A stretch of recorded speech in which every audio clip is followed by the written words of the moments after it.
പ്രിയപ്പെട്ട മക്കളെ, ഈ ഇടവകയിൽ ഇന്നലെ തൊട്ട് ഈശോയോട് പറയുവാണ്, പല കുടുംബങ്ങളിലും ജപമാലയില്ല. സത്യമോ എന്ന് എനിക്ക് അറിഞ്ഞുകൂടാ. നിങ്ങൾ ആരുടെ പെരുന്നാൾ ആഘോഷിക്കാൻ പോണേ? അയ്യോ, ഇത്രയും അഭിമാനത്തോടെ പറയുമ്പോ എന്ത് പ്രാർത്ഥിക്കണം? എന്ത് പ്രാർത്ഥിക്കണം? കുടുംബത്തിൽ കർത്താവ് ഇന്നലെ വ്യക്തമായിട്ട് പറഞ്ഞാൽ, ഇന്ന് ഞാൻ പറയുമെന്ന് പറഞ്ഞത് കുറച്ചു പേര് അതുകൊണ്ടാണ് വരാത്തേന്ന് എനിക്ക് വന്നിട്ടുണ്ടോന്ന് അറിയത്തില്ല. ഇന്ന് ഞാൻ പറയുമെന്ന് പറഞ്ഞായിരുന്നു.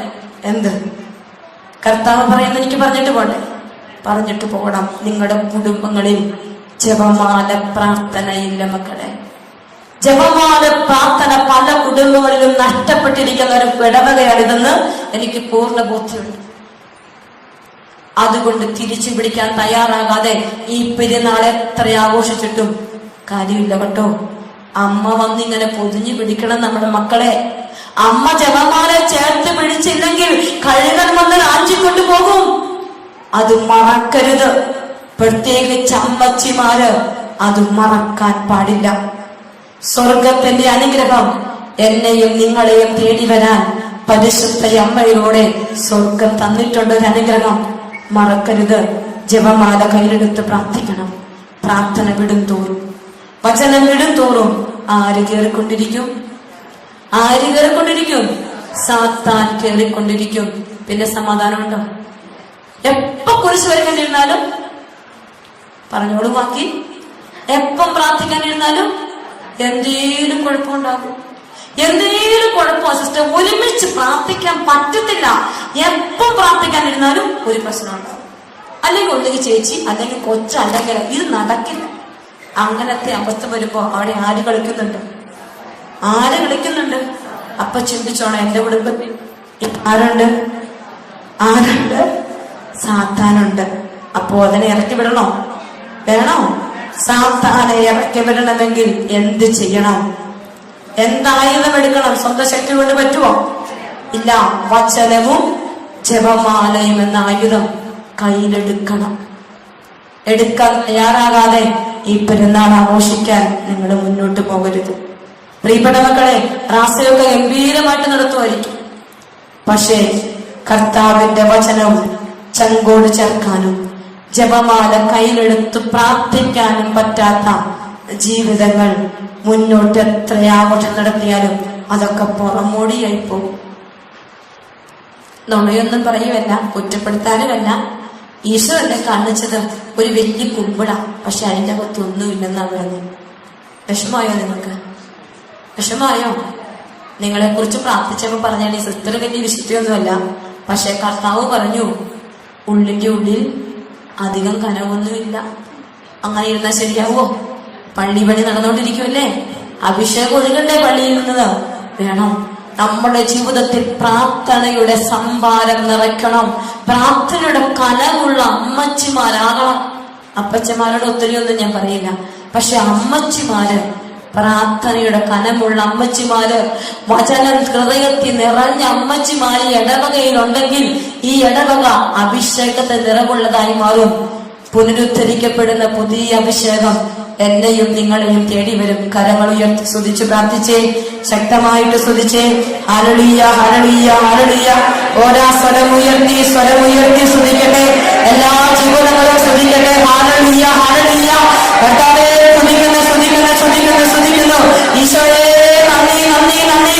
ചോദിച്ച് പ്രാർത്ഥിക്കുക. കർത്താവേ, കൃപ നിറയ്ക്കണമേ, അഭിഷേകം നിറയ്ക്കണമേ, അനുഗ്രഹം തരണമേ എന്ന് പ്രാർത്ഥിക്കുക. Hallelujah, hallelujah, hallelujah, hallelujah. ഈശോയെ, നന്ദി, നന്ദി, നന്ദി, നന്ദി. ഹല്ലേലൂയ, യേശുവേ, നന്ദി, നന്ദി, നന്ദി. Hallelujah, hallelujah. വചനം പറഞ്ഞ ദൈവമേ, ഞങ്ങളെ പുനരുദ്ധരിക്കണമേ, അങ്ങയുടെ മുഖം പ്രകാശിക്കുകയും ഞങ്ങൾ രക്ഷ പ്രാപിക്കുകയും ചെയ്യട്ടെ. അപ്പോ ഷേപ്പ് വീണ്ടെടുക്കാൻ ഇനി വചനം വായിക്കുവോ? എന്റെ കുഞ്ഞുങ്ങളെല്ലാം ഒരു മിനിറ്റേലും വായിക്കുവോ? ഉറപ്പാണ്. ഇവരെ വിശ്വസിക്കാം, അവരെ എനിക്ക് ഇച്ചിരി പാടാണ് വിശ്വസിക്കാൻ. കാരണം ഞാൻ അവരുമായിട്ടാണ് കൂടുതൽ മിങ്കിളിങ്. യുവജനങ്ങളാണല്ലോ എന്റെ സ്വന്തം പിള്ളേർ. അതുകൊണ്ട് എനിക്കറിയാം, വായിക്കുമെന്ന് പറഞ്ഞാലും ഇച്ചിരി പാടാ വായിക്കാം. എന്നാൽ മാറിയ മാറ്റമാണ്. ഇവിടെ എങ്ങനെയാ?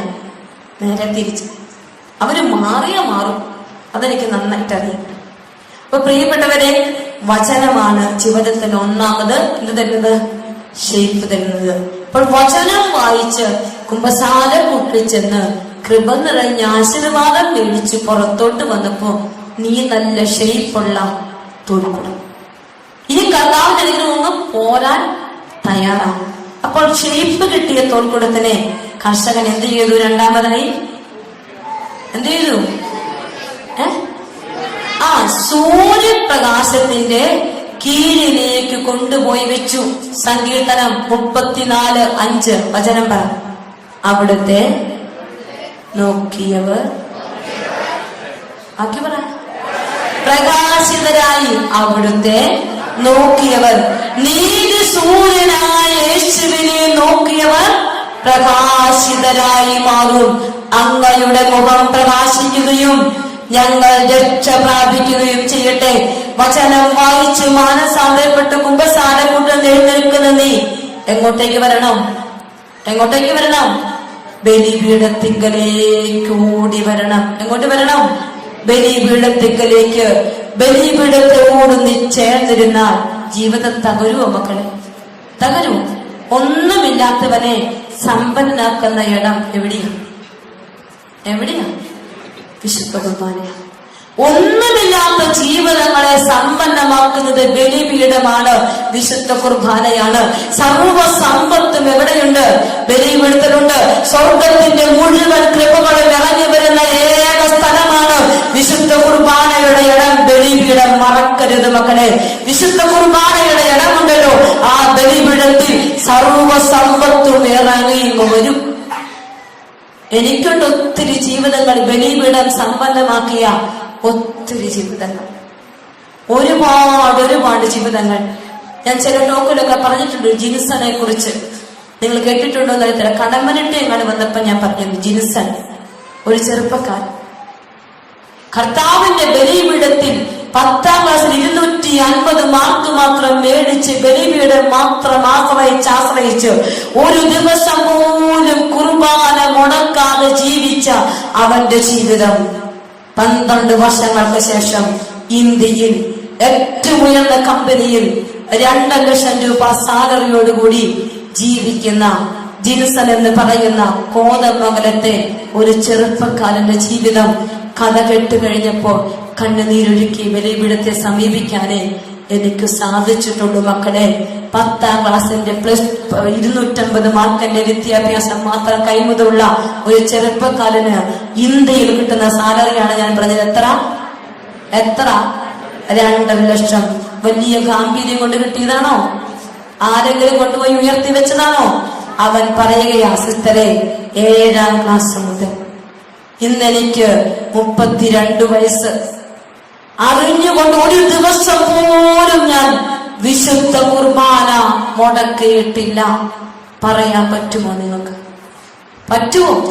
ഇന്ന് അനുഗ്രഹം നഷ്ടപ്പെട്ടിട്ടുണ്ടെങ്കിൽ അനുഗ്രഹമുള്ളിടത്തേക്ക് പോകുന്നത് കുറഞ്ഞു പോയിട്ട. സമ്പത്തിനെ തേടി നീ ചെല്ലണം. സ്വർഗീയ സമ്പത്ത് ഇവിടെ ഇരിപ്പുണ്ട്. അങ്ങോട്ട് പോകാൻ നിന്റെ കാലിന് ചലനശക്തി നഷ്ടപ്പെട്ടോ? മനഃപൂർവ്വം കുത്തിയിരിക്കുക. കുർബാന മുടക്കുമ്പോൾ നീ ഓർക്കണം, ബലിപീഠത്തിൽ നകന്നകന്നു പോകുമ്പോ ജീവിതം പ്രകാശിക്കുകയല്ല, അന്ധകാരത്തിലേക്ക് പോകും. അവരെ നോക്കിയവർ പ്രകാശിതരായി ബലിപീഠത്തിലേക്ക് നോക്കണം. ബലിപീഠമാണ് എന്നെയും നിങ്ങളെയും പ്രകാശിപ്പിക്കുക. കാരണം സർവ സമ്പത്തുമുള്ളവൻ ഒരു മാംസകഷണമായി കുരിശിൽ കിടന്നവൻ ബലിപീഠത്തിൽ ഒരു അപ്പത്തെ രൂപത്തിലേക്ക് ഇറങ്ങി വന്നപ്പോ അവന്റെ സമ്പത്ത് മുഴുവൻ എനിക്കും നിങ്ങൾക്കും വേണ്ടി ബലിപീഠത്തിൽ നിന്നുകൊണ്ട് വാരി എറിയുന്ന അനർക്ക നിമിഷമാണ് വിശുദ്ധ കുർബാന. അത് തിരിച്ചറിയാതെ അങ്ങോട്ടും ഇങ്ങോട്ടും നോക്കി നിന്ന് കുർബാന കണ്ടപ്പോ അത് പിടിച്ചെടുക്കാൻ കൈകൾ നീട്ടാൻ പറ്റിയില്ല. നിലത്തേക്ക് വീണുപോയി. കുടം പുതിയ തോൽക്കുടം ആയായിരുന്നോ? ഇല്ലല്ലോ. കുർബാന കണ്ടു, തോൽക്കുടം പുത്തനല്ലായിരുന്നു. അതുകൊണ്ട് അനുഗ്രഹം നഷ്ടപ്പെട്ടു പോയി. പ്രിയപ്പെട്ടവരെ, പുതിയ രണ്ടാമത്തെ ഷേപ്പ് കിട്ടാനുള്ള രണ്ടാമത്തെ അനുഗ്രഹം എന്താണ്? വിശുദ്ധ കുർബാന. പറഞ്ഞേ, വിശുദ്ധ കുർബാന.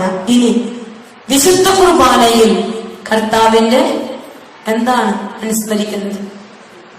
ഈശോയുടെ പറഞ്ഞേ കുരിശിലെ ബലി ആണല്ലോ, അല്ലെ? ഈശോയുടെ ജനനം മുതൽ കാൽവരി യാഗം വരെ അനുസ്മരിക്കുന്നുണ്ട്.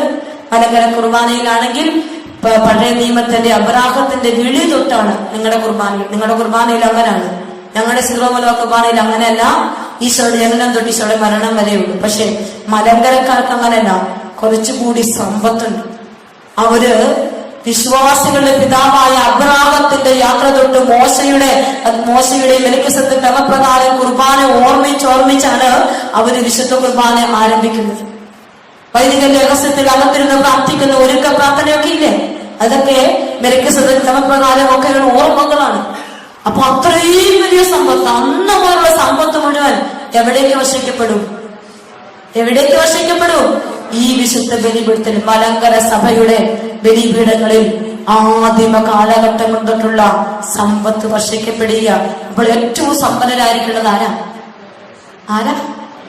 മലങ്കരക്കാര്. എന്തിൽ? പണത്തിലാണോ? അല്ലല്ലോ. അവർക്ക് എന്തിനേലും കുറവ് വരാൻ പാടുണ്ടോ? ആത്മീയതയിൽ മിന്നിട്ട്. ഒന്നാമത് ആത്മീയതയും, രണ്ടാമത് ഭൗതികതയും. ഇത് രണ്ടിനും കുറയാൻ പാടില്ല. തിരിച്ചറിയാത്തത് കൊണ്ട് കുറഞ്ഞു പോവുകയാണ്. ഇപ്പൊ കുർബാന മുടക്കാൻ പാടുണ്ടോ? ഇല്ല. ഇനി ഈശോയുടെ കുരിശിന്റെ ചുവട്ടിൽ ആരൊക്കെ ഉണ്ടായിരുന്നു? കേൾക്കത്തില്ല. ആ യോഹന്നാൻ ഉണ്ടായിരുന്നു, മഗ്ദലന മറിയം ഉണ്ടായിരുന്നു. ആണോ? രണ്ടുപേരും ഉണ്ടായിരുന്നല്ലോ. വേറെ ആൾക്കാരുണ്ടായിരുന്നു. അങ്ങനെയാണോ? നിങ്ങൾ കറക്റ്റായിട്ട് പറ. യോഹന്നാനും പരിശുദ്ധ അമ്മയും മഗ്ദലന മറിയവും 3 പേര്. യോഹന്നാന്റെ സുവിശേഷം 19-ാം അധ്യായം 25-ാമത്തെ വചനം. യോഹന്നാന്റെ സുവിശേഷം 19-ാമത്തെ അധ്യായം 25-ാമത്തെ വചനം. യേശുവിന്റെ കുരിശിന്റെ അരികെ അവന്റെ അമ്മയും അമ്മയുടെ സഹോദരിയും ക്ലോപ്പാസന്റെ ഭാര്യ മറിയവും മഗ്ദലന മറിയവും നിൽക്കുന്നുണ്ടായിരുന്നു. എത്ര പേരുണ്ടായിരുന്നു? വല്ലതും കേട്ടോ ഞാൻ പറഞ്ഞത്? അപ്പൊ നിങ്ങൾ ഈ പറഞ്ഞ 3 പേരേ ഉള്ളോ? നിങ്ങള് ചേച്ചിമാര് മാതൃജ്യോതിയുടെ വലിയ ആളുകളാണെന്ന് വിചാരിച്ചു. അച്ഛൻ പറഞ്ഞ നിങ്ങളൊരു വലിയ പരിപാടി ഇവിടെ നടത്തണം. ഇത് മാതൃജ്യോതിക്കാരെ ഏൽപ്പിച്ചിരിക്കുകയാണ്. പെരുന്നാൾ പ്രമാണിച്ച് ഒരു ബിരിയാണി സത്യം എന്തേലും ആട്ടെങ്കിൽ അത് പറഞ്ഞ് നോയമ്പ് കിടക്കുന്നില്ല. എനിവേ അതാണെന്ന് വിചാരിച്ചു. അപ്പൊ മാതൃജ്യോതിയുടെ പ്രസിഡന്റൊക്കെ കാണിയല്ലേ? ചേച്ചി മുന്നിട്ട് നിന്ന് എല്ലാം ചെയ്യുന്നുണ്ടെന്ന് വിചാരിക്കുക. അച്ഛൻ നന്ദി പറഞ്ഞപ്പോ ചേച്ചിയുടെ പേര് മാത്രം പറഞ്ഞില്ല. ചേച്ചിയുടെ മുഖം എങ്ങനെ ഇരിക്കും? സന്തോഷം കൊണ്ട് ചേച്ചി ആറാടിയല്ലേ? കൈ കൊട്ടി തുള്ളിച്ചടാൻ സാധ്യതയുണ്ട് മിക്കവാറും, അല്ലേ? അത് വേറൊരു തുള്ളിച്ചടിച്ചായിരിക്കും. നിങ്ങള് അത് ചെറിയൊരു കാര്യം, വിശുദ്ധ കർത്താവിന്റെ കുരിശിന്റെ ചുവട്ടിൽ നിന്ന ഒരാളെ വിട്ടുകളയാൻ പറ്റുമോ നിങ്ങൾക്ക്? ബൈബിളിൽ എഴുതി വെച്ചിരിക്കുന്ന പേരാ, അത് വിട്ടുകളയാൻ പറ്റുമോ? അത് വലുതാണ്, മറക്കരുത്. ഒരിക്കൽ കൂടി ഞാൻ വായിക്കും. യോഹന്നാൻ 19:25.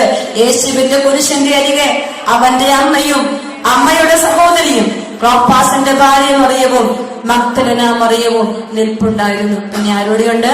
പരിശുദ്ധ അമ്മയും ഉണ്ടായിരുന്നു. പ്രിയപ്പെട്ട മക്കളെ, ആരെയും വിട്ടുകളയരുത്.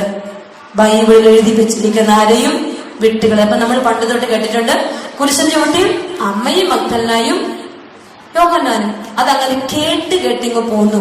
അതല്ലാതെ കണ്ടിട്ടാണോ ഇത് പറയുന്നത്? അല്ല. അപ്പൊ ഇനി പോയി കണ്ടതേ പറയാവൂ.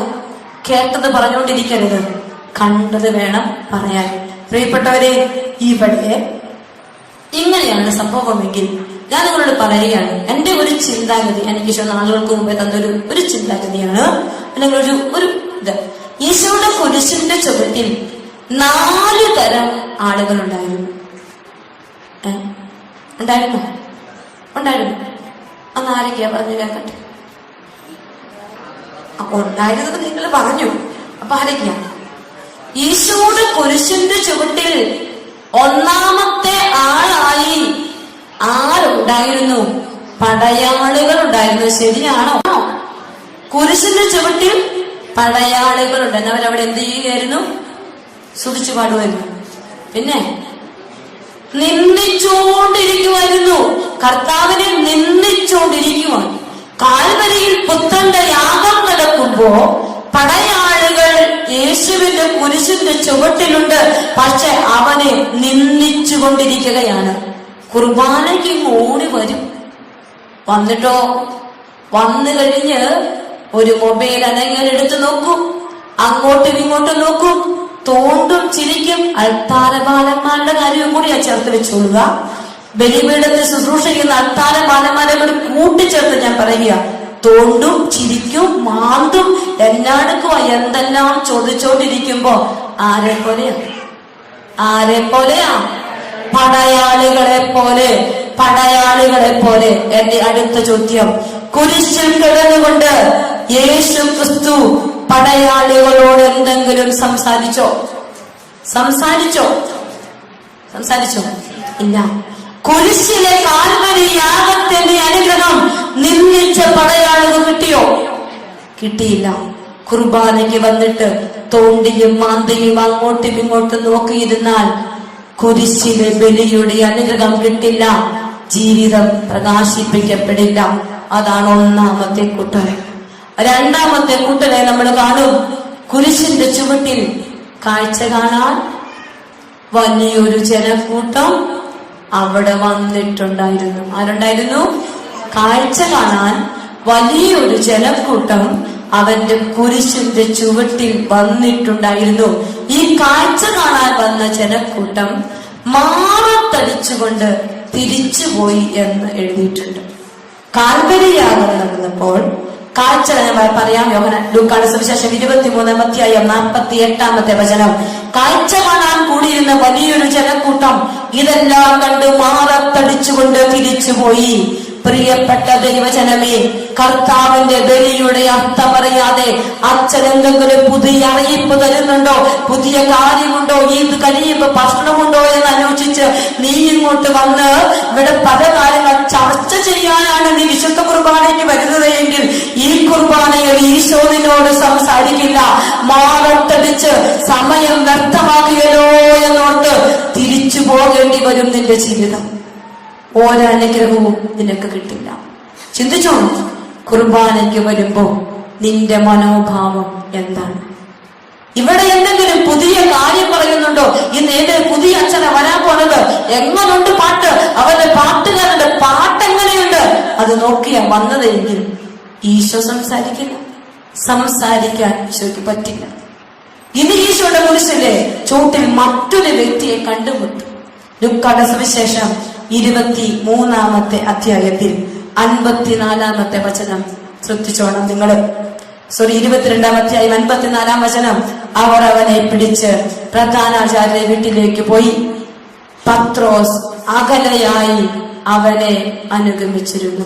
പറഞ്ഞേ, പത്രോസ് അകലെയായി അവനെ അനുഗമിച്ചിരുന്നു. ഇവിടെ പത്രോസുമാരാരേലും ഉണ്ടോ? ഉണ്ടോ ഇല്ല?